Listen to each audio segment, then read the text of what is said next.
67 mil.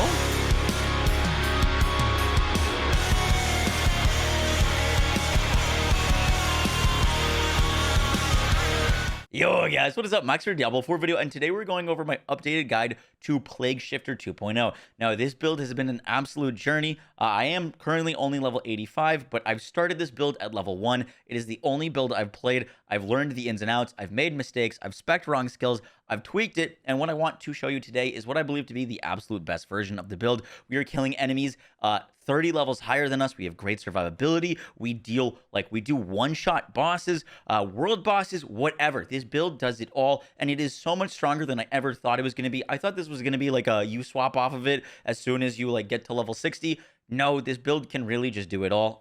We have good AoE. You get the point. It's very good if you played it. And what I want to show you today is what I believe to be the best version of it. I hope you guys enjoy the video. This is going to be a longer one. I'm going to front load the video with a lot of the frequently asked questions, and then we'll get into like the more specifics of it. I will have a written guide, but I know that if you just rush to the written guide, you're going to have a lot of questions about why did I do this or why am I spec'ing to this. I will explain everything you need to know. The more you know about the build, the better you're going to be able to perform on it because you're going to understand the reasoning for why I made certain decisions. Let's get into the video. So let's do frequently asked questions first, and one of the most asked questions I get is Vassal's Prayer good for this build? Should I be using an Insatiable Fury with this build? And the short answer is no. And the longer answer is these items and this pair is pretty nice to give you some early damage. The big issue is you just lose so much survivability wearing these items. Now, Vassal's makes your Earth skills turn into Werebear skills, which is obviously pretty neat. You do not need the Fortify. You're going to be fortified all the time on this build. And with the Insatiable Fury, you're going to get plus ranks into your Werebear skills, aka plus ranks into Landslide. Then Landslide hits harder. The big issue is you lose cooldown on your helmet, which is really valuable for this build. You lose a lot of defensive rolls that you could get. You're also going to could possibly lose out on like a quad damage reduction chest piece. Plus, you're going to lose out on another massive damage reduction that we're using for this build, which is basic skills give you damage reduction. And you also might lose out on the symbiotic aspect, which is really important for this build. Or you'd have to lose the disobedience. No matter what you do, if you're rocking this combo, you're going to lose too much defense, and this build does not suffer in damage. We have the damage. Trust me. This build does plenty of damage. The survivability is what you need to actually focus on more. And so this combo, while it can be nice until you get some good pieces here, I would not recommend it. Another question I get asked a lot about this build is what duration should you be looking for on the Barber Heart? Now, the Barber Heart is what is allowing us to nuke bosses. We are hitting many millions on bosses, and the reason for that is this heart. It's going to absorb all of the damage that we do on an enemy, and then when the explosion happens, it double dips in our damage multipliers. Now, what that means is I'm going to deal more damage to an enemy that is vulnerable, and then if that enemy is still vulnerable, when the explosion happens, the explosion gets the vulnerable damage multiplier again, aka a double dip. Now, the duration that you're looking for on your heart is anywhere from 2 seconds to about 2.8 or 2.9. You really want to kind of stay on the lower end of things. And the reason for that is because we want to double dip in our vulnerable damage multiplier. Currently, we are using in our Paragon board the exploit glyph. Any enemy that we hit takes vulnerable damage or becomes vulnerable for 3 seconds. If the explosion is happening outside of that 3-second window, then the heart is going to be less effective. You're not going to get these many millions. So definitely try to find one that is lower than the duration of your exploit glyph so that it explodes during the vulnerable duration, and then you get that double damage dip proc. Lastly, for our skill combo duration, you're going to want to use Petrify first. This is going to give us a big crit damage multiplier on this build. Then you're going to want to cast your Earthen Bulwark. Earthen Bulwark is going to give you Fortify. It's going to give you +2 to all of our skills with this build that we've set up. Then you're going to want to Poison Creeper. Poison Creeper is going to poison enemies, and our Earth skills are going to deal more damage to poisoned enemies. And then Trample through the boss. You're going to hit all of your tramples. And then you want to cast your Landslides. Spam the Landslides as soon as you are done with this rotation. We can do this rotation very quickly. The reason you're spamming landslides is to fill up as much damage as possible with the barber heart and then sit back and watch the enemy explode. If you do this combo quickly and efficiently and you've got good gear on, you will one-shot bosses with this build. It's absolutely gross. I really enjoyed this build. All right, let's get into the rest of the gear. So we're gonna go over exactly what roles you should be looking for on each piece of gear. My gear is not perfect. I'm gonna be explaining to you why you're gonna be looking for what you're looking and what aspects you should have and wear. And note that I'm not wearing my weapon right now because we were going to have a conversation about the best weapon when we get to the weapon slot. So to start us off, on your helmet, the most important thing, the number one thing you're looking for is cooldown reduction. Cooldown reduction is really important. Another really important thing is life on kill. This build doesn't have as much sustain as, like, for example, a werewolf build because we're not using our crits give us healing. So getting life on kill on your helmet is actually pretty nice quality of life for this build. And then armor and health are the two other things. We are no longer looking for ranks of Poison Creeper. Yes, I still have it on my helmet, but as we rotate into harder endgame and pushing higher nightmare dungeons, our poison damage is starting to fall off, and it is now all about using poison as utility for more damage and not so much the damage itself. Poison Creeper doesn't actually get any more cooldown from more ranks, it's just more damage, and we're not really caring about the damage of Poison Creeper at this point. Poison Creeper, really good for leveling, not as great for endgame, besides casting our landslides. And the aspect that you want on your helmet, or ideally on one of your pieces of armor, is the symbiotic aspect. When the Nature's Fury key passive triggers a free skill, your non-ultimate cooldowns of the opposite type are reduced by 5 seconds. I'll get to a little bit more in-depth conversation on that when we talk about our weapons. Next up, on your armor, you are looking for damage reduction, armor, health, as beefy as you can get it to be. This is your survivability piece. You want it to be as beefy as you can. Don't look for damage rolls on this. Damage reduction from distant, damage reduction from close, damage reduction from enemies that are poisoned, damage reduction. This is what I would consider a god tier piece. And then we've got basic skills, grant us 20% damage reduction for 5.5 seconds. And then we're going to be using damage reduction while fortified. This is a ton of survivability for the build. And the basic grant us 20% damage reduction. We're going to be basic attacking to get our symbiotic to cast. So we're basic attacking all the time. We got permanent uptime of that, the armor of might set up there. Next up, for your gloves, you're looking for ranks of landslide is the number one most important thing. Number two is lucky hit chance. I'll talk more about lucky hit chance when we get to it. Then crit chance is really nice. And lastly, damage or crit damage with earth skills. I haven't rolled it. I'm kind of out of money, as you can tell. I'm at 2.9 mil. So I've got willpower, but crit damage with earth skills is would make this the perfect pair of gauntlets. And then we're using the subterranean aspect. Poison Creepers active also cast landslide in a circle around you. Earth skills deal increased damage to poisoned enemies. This is the core of the build, the most important aspect out of anything. It's really great, and what we've built this build around. Next up on our pants, big another damage reduction piece, survivability. You are looking for things that will keep you tanky here. Damage reduction while injured is not great. It's what I have right now, but armor while in werebear form is pretty awesome. We're going to be constantly trampling around, which is really nice. Damage reduction from enemies that are poisoned, damage reduction while fortified. Ideally, this piece looks pretty similar to my chest piece with quad damage reduction. Rolls to armor is also really nice. Obviously, I'd rather have overall armor rather than werebear armor, but it is what it is.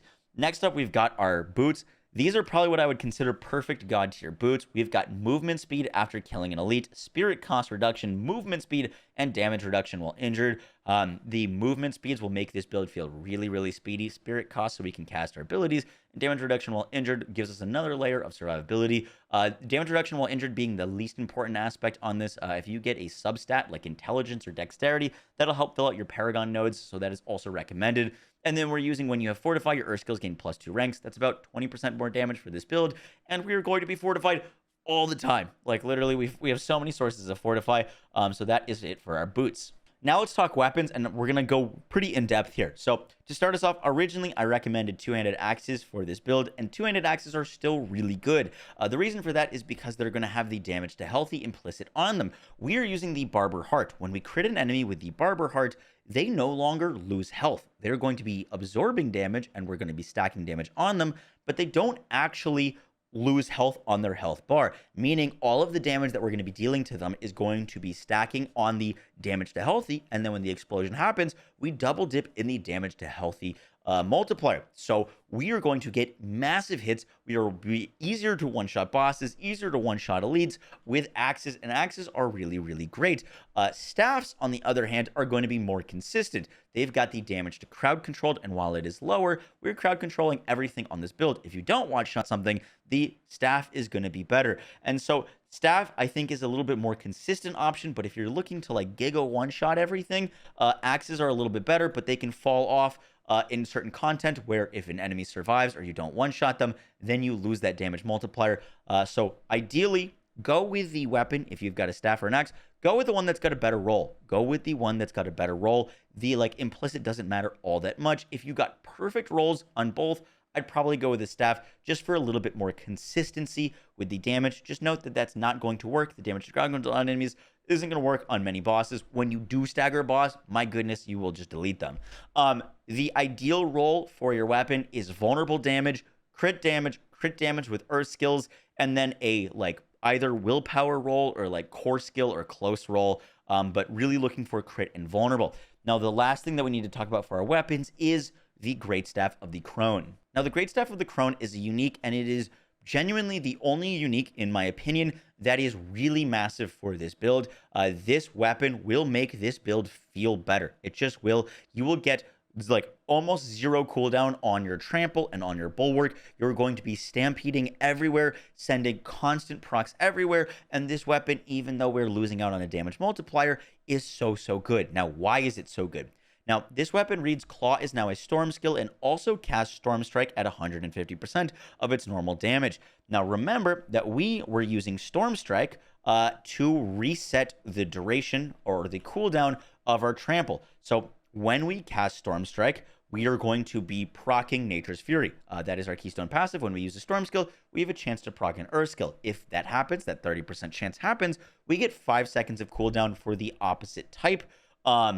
The opposite type being Trample. Trample is an Earth skill with our amulet, so when we cast a Storm skill, we get free cooldown for our Earth skills, which is Trample and Bulwark.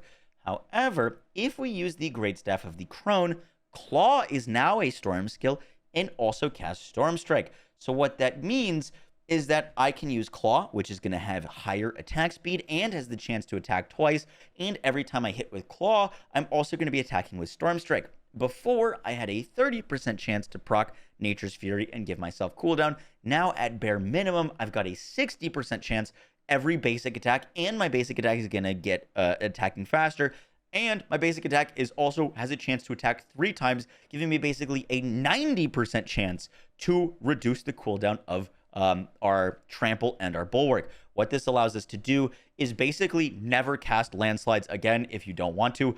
You're going to be basic attacking with the Claw skill, and Claw, spam, boom, Trample, spam Claw again, and you're going to be constantly getting your duration or your cooldown of your Trample and Earth and Bulwark back. I would say Earth and Bulwark and Trample have about a 2 to 3 second average cooldown when you're using the Crone Staff. It is going to give you way more damage uptime of your abilities. You get to press more buttons. It's more fun. It's just a more fun way to play this build, but it is not going to be like a must-have, in my opinion, because you still get all the same mechanics. Even if you don't have it, you're just going to have slightly lower cooldowns or slightly longer cooldowns, but you deal more damage, so you're going to have bigger explosions with your hits. Sometimes I like just putting on my normal staff when I do bosses and running the Great Staff of the Crone for just running around doing content. Regardless of if you're going to use the Crone Staff or a normal weapon, the biggest, most important damage multipliers or aspects for this build are Retaliation. Core skills deal increased damage based on the amount of Fortify. Poison Creeper's Landslide, or Poison Creeper cast Landslide, Trample cast Landslide, and your Earth Pillars strike an additional time. These are the multipliers you're going to want to have. If you are using the Great Staff of the Crone, the one that I would lose is your Earth skills deal more crit damage to crowd-controlled enemies. You'd have to pick between the Fortify or the Crowd Control, and the damage while you're fortified is going to be often up while you're fighting bosses, versus you're not going to be crowd-controlling bosses, so that is the better multiplier. Now for our jewelry, on your amulet, most important thing is +3 ranks of Envenom. That is going to give you a multiplicative damage increase to poisoned enemies. Other things, cooldown is the second most important. Spirit cost reduction is nice, and then some survivability like armor would be really great. On the rings, the thing that you're looking for is vulnerable and crit and lucky hit. Vulnerable, crit, lucky hit, I think are the best things you could possibly roll on this. And lastly, crit chance or max health. Max health is going to give you more survivability. More crit chance is going to give you better damage. Last thing, to address the placement of the Trampled Earth aspect, I originally said that I would be putting this on my two-handed weapon. In practice, I think putting Trample or the Trampled Earth aspect on your amulet is the best slot to put it. One, because it allows flexibility between using the Great Staff of the Crone and another weapon. And two, because I play with a controller, and if you played this build, you know that Trample, when you're one-on-one with an enemy, doesn't feel great to use on a single target. Trample just kind of runs into them and all the landslides go out behind you. So it's not great for like controller players when you're one-on-one with an enemy. For some reason, it works perfectly fine against bosses, but elites, it like works less well with. So I think having the big damage multiplier on your weapon for not only your Poison Creeper landslides, but also your Trample just feels better, particularly for me. So obviously, if you're on keyboard and mouse and you're like perfect at aiming Trample, you could put Trample on your weapon. But I think the better choice overall is just get the big damage multiplier on your weapon for all of your Tramples, and then put Trample on your amulet. Lastly, for our hearts, the heart that I have on my amulet pulls enemies into us with our ultimate. This is the best thing that they've done this season. It feels so good. You constantly just pull massive packs to you. Then you can cast Poison Creeper and a few landslides, and everything just gets one shot. The Brutal Heart that gives you damage suppression is a must-have. It is going to help your survivability a ton. This is 19.5% of the damage that is hitting me that just disappears. It just doesn't register. It is suppressed. It helps your survivability a ton on top of all of our other damage reduction. This makes a massive difference to your survivability. And lastly, the Barber Heart between a 2 and a 2.8 to 2.9 roll for the duration, and you are very good. For our Spirit Boons, we're going to be using Wariness, take 10% reduced damage from elites, Avian Wrath for 30% more crit damage, Pack Leader to reset our Poison Creeper, Calamity to extend the duration of our ultimate skill, and Calm Before the Storm to allow all of the hits of our Landslide a chance to reset Petrify. We'll get more into what ultimate I'm using and why when we get to our skill tree, but I have swapped back to Petrify. Petrify reads that it's got a 46-second cooldown with this build. With the Calm Before the Storm, this on average is a 30-second cooldown because we're going to be reducing it a ton with Calm Before the Storm. The masochistic critical hits with shapeshifting skills have a 75% chance to heal you. I just don't think that this is super worth, because our only real like shapeshifting skill is Trample, and you're not really hitting with that much. You're hitting with the landslides that are coming out of it. So this is the best setup for the Spirit Boons that I can come up with. Next up, we're going to do our skill tree, and the skill tree differs depending on if you're using the Great Staff of the Crone or not. Now, the only difference if you're using Crone is that you're going to put points into Claw. Claw is going to have a faster attack speed, it's going to have a chance to attack twice, and we're going to keep our points into Stormstrike because Claw will cast Stormstrike, and that allows us to keep our chance to have a 50% chance to make enemies vulnerable. This is so valuable. If an exploit glyph runs out on this build, we don't really have another way to make enemies vulnerable, so you absolutely want to keep these points into Stormstrike, even if you are using the Crone Staff. If you are not using the Crone Staff, you do not put these points into Claw. You take those 3 points and you put 1 more into Defensive Posture for more Fortify, and you put the other 2 points into Safeguard for even more Fortify. On the Crone build, we're going to have a little bit less Fortify, but it doesn't really matter because we're still fortifying a ton. So I just kind of put these here because I am using the Crone Staff, which is going to give me the Claw, casting Stormstrike, and we get to build up Immobilize motes, and we get to make enemies vulnerable. Then we come down here. Landslides are casting Terror motes. Now, even if you're using the Crone Staff, you need Landslide, and you need Landslide on your hotbar or your skill bar. If you ever take a Landslide off of your bar, you can still cast it via Trample and Poison Creeper. However, you will no longer be able to build up Terror motes. Terror motes are what are guaranteeing us critical strikes. And so if you are not having Landslide on your bar, you do not get Terror motes, you do not guarantee critical strikes, and the build just kind of falls apart. So please do not take Landslide off your bar, even if you're not casting it that often. We're going to grab Wild Impulses, more damage for our core skills. I put 1 point into Predatory Instincts, mainly just to grab Iron Fur. It's going to give us damage reduction while in Werebear form, but more so damage reduction after we leave Werebear form. We're going to be casting Trample all the time, so this is just more damage reduction for the build. And once again, we're using this build to kill enemies that are 30 plus higher levels than us pretty easily. The damage reduction is going to be really nice. Vigilance is going to give us even more damage reduction after using a defensive skill, and with the Crone Staff, Earthen Bulwark's up every like 3 seconds. Casting Earthen Bulwark grants us Fortify is really, really nice. More Fortify for the build. You can put on innate Earthen Bulwark. This doesn't really do any damage unless you're stacking a bunch of barrier bonuses, which we just haven't on this build. So that's why I'm not using that. Then we come down to our companion skills. It looks like I have 5 points into this. I just have 1. We have moved all of our points from Poison Creeper out to other skills. We are still using Poison Creeper's duration is increased by 3 seconds. The reason for that is that we have a longer buff of Envenom, which is going to give us that 60% multiplicative damage against poison enemies, and our Earth skills do more damage. This is displaying a plus. It is wrong. It is still a multiplier. They did not shadow nerf this. I was wrong. It is still a big multiplier for this build. Then we've got Trample. Trample gives us 40 Spirit. You don't have to worry about Spirit on this build. As soon as you've got this, you're trampling everywhere. You've got Spirit all the time. The Fortify is nice, but we just don't need it because we've got so many other sources of Fortify. Earth skills deal increased damage to slowed, stunned, immobilized, knocked back. Stone Guard's going to give us more damage when our Earth skills are with our Earth skills when we're fortified. And 1 into Safeguard. We're going to be critting all the time. This is going to give you a ridiculous amount of Fortify, even with just 1 point there. A little bit more Fortify. Remember that while we're fortified is a lot of our survivability and it's a lot of our damage. We're getting lots of damage multipliers based on our amount of Fortify. So even though we're kind of over capping on Fortify, it's fine because we're going to deal so much damage based on our amount. Then we go to our ultimate. I am using Petrify. Now, Petrify is the better ultimate for this build.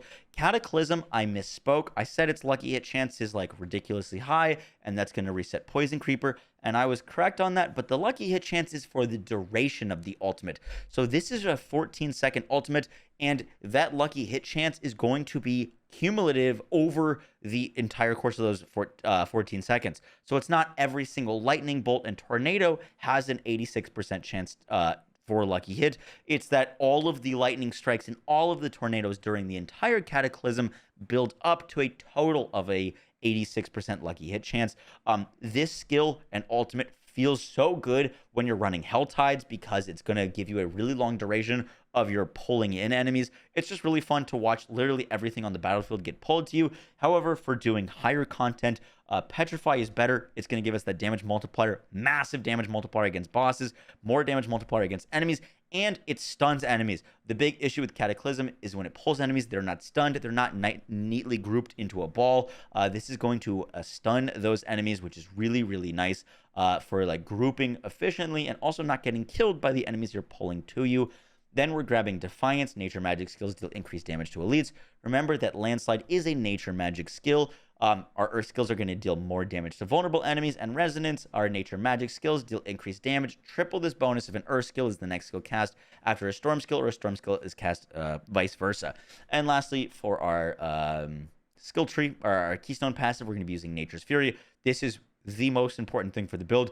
When you're like early and leveling, you can mess around with Earth Sign Strength, but once you get the symbiotic aspect, Nature's Fury is simply the best thing for this build. It is so synergistic with everything that we're doing. Lastly, for our Paragon board, I'm not going to dwell on this too long. One, because I haven't done any of my renown yet, so I'm missing 20 Paragon points, which is crazy that we're like able to one-shot these bosses and like do this crazy content while still missing like 20 Paragon points at my level. But for glyphs, the most important glyphs for this build are going to be Exploit. Exploit is going to give us that guaranteed vulnerable and vulnerable damage. Spirit, increased crit damage, and our crits are going to stack up on enemies, giving us increased damage against them. We're going to be using Undaunted, increased damage while we're fortified and more damage reduction while we're fortified. We're also going to be using Territorial, increased damage to close targets and damage reduction from close enemies.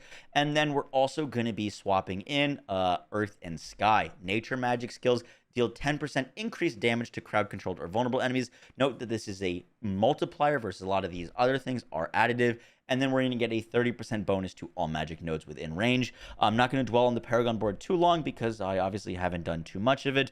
But the big nodes that are the most important for this build to grab are Heightened Malice. 3 or more poisoned enemies nearby, you deal increased damage. This is just great for like mobbing. We've always got poisoned enemies near us. Obviously not going to work against bossing, but this is active like 95% of the time while we're running around. And also Earth and Devastation. Your Earth skills deal increased crit damage or increased damage to enemies afflicted by crowd control are really, really nice. Grabbing these legendary nodes early are great. First board, I've got Exploit. Second board, I've got so much dexterity here that Spirits are a really nice spot to put this. I have got to toy around with that. But 80% more crit damage is wild just from this glyph, and it's not even max level yet. We've got Undaunted here for more damage while we're fortified and damage reduction. We are grabbing a lot of armor. I'm trying to grab as much survivability on this build as possible and a lot more crit damage and earth skill damage for this build. We are not focused on poison damage. We are focused on dealing damage to poisoned enemies. We're getting a lot of utility out of damage reduction from enemies that are poisoned and more damage to poisoned enemies. Once again, you can find my full Paragon tree, and any changes that I make to it will be updated live on our website, dpscheck.gg. And yeah, guys, that is going to do it for the video. I hope you enjoyed. This build has been such a journey. I've learned so much. It is probably the strongest build that I've played this early. I've never felt this strong so quickly, not only through the leveling process, but also into the end game and now doing nightmare dungeons. I am going to be swapping to a Tempest Roar build and going for a like Lightning Storm build, and I'm going to have some videos on that. But I will revisit this video or this build once I'm level 100 because I want to show you guys just what this thing can do. I think if we're doing 30s now and we're missing a ton of Paragon, we should be able to push into dungeons that are 40 and maybe even 50 levels higher than us. I am going to try to clear a Nightmare 100 with this build. And so, yeah, guys, that is it for the video. I hope you enjoyed. This build has been so much fun, and I cannot thank you guys enough for all the support on both the leveling guide and all the videos that I put out along with this build. That is going to do it for me. I hope you enjoyed. If you haven't subscribed yet, it helps me out a ton. We're getting really close to 300,000 subscribers. And yeah, guys, I'll catch you on the next one. Sorry for the long video. Take care. Peace.